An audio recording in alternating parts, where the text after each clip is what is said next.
Alrighty, let's go over how to load your caulk gun.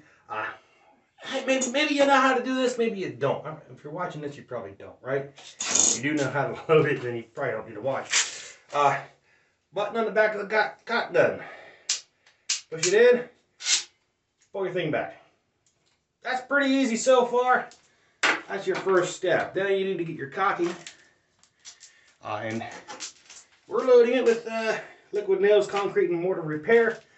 Silicone, if you're doing a product or a project that requires silicone.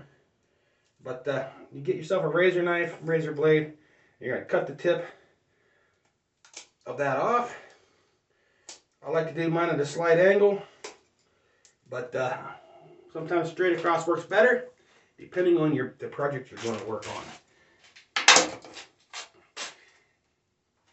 Now, this particular one, I know the silicone ones, the tip can be unscrewed off. This particular one does not screw off.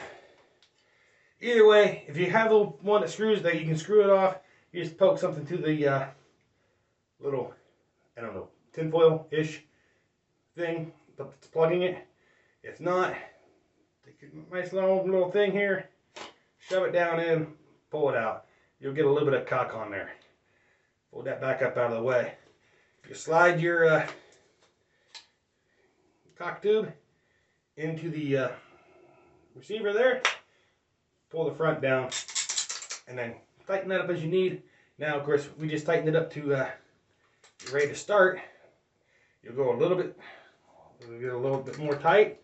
That's when you start pushing caulk out. But she's loaded, ready to go.